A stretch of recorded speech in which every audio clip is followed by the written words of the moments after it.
Еске түссе, ауылдағы ескі үйің, сағыныштан тыным таппас ешмейің.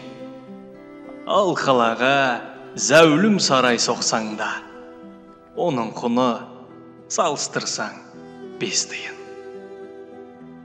Бала шағың өткен сонау үйіңде, жүрген кезің аңғал-саңғал күйіңде, сол бір үйде өсіп өндік таласып, үлкендерге сыймай қалған күйімге.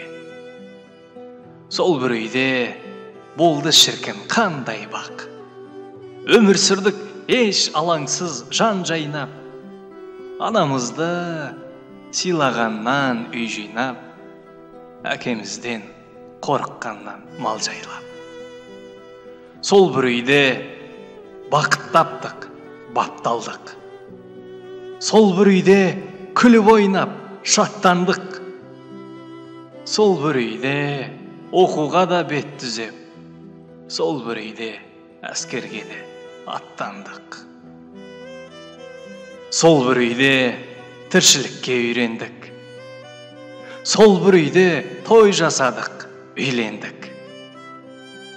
Сол бір үйде көршілермен сыйласып, сыйласудың не екенін игердік. Сол бір үйде қалды тәтті сәттерің, сол бір үйде қалды шіркін әттеңің.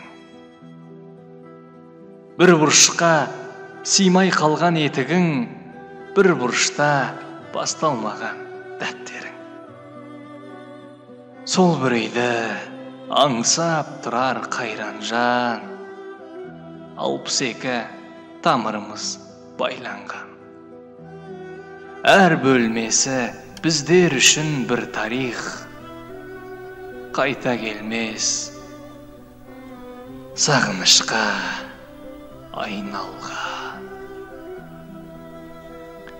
Қайта келмес сағынышқа айналған.